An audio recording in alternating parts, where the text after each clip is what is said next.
קשוח, עזבו ציפוריו להנחות הרוח.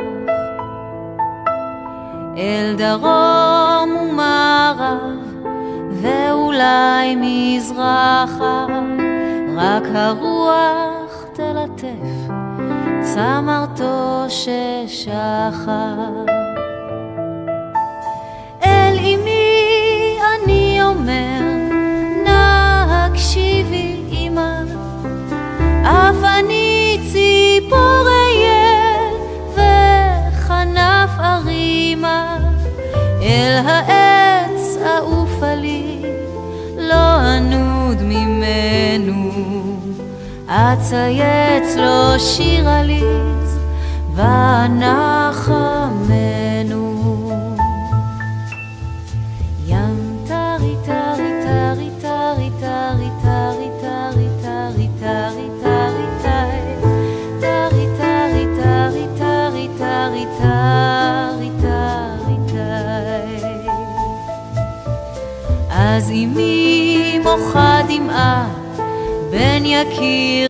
טוב, אני והחבר שלי פרנקו הגענו לכאן בהדרכתה של יהודית מסד כדי לראות את המוסד באתיופולי, שיהודית הייתה פה מיד אחרי המלחמה יחד עם עוד 800 ילדים.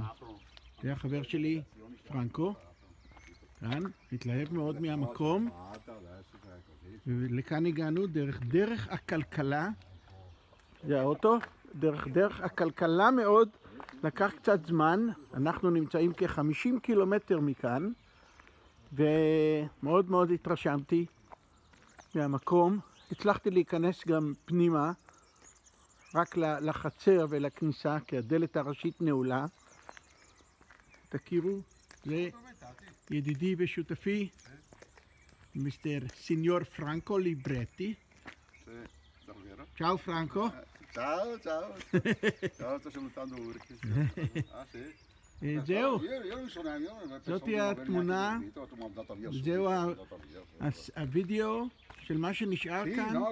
המקום מוזנח, והשאלה אם אכן תהיה פטיציה, שאלתי אותו אם הוא יסכים לעזור גם קצת בזה, שתהיה פטיציה לשחזר את המקום.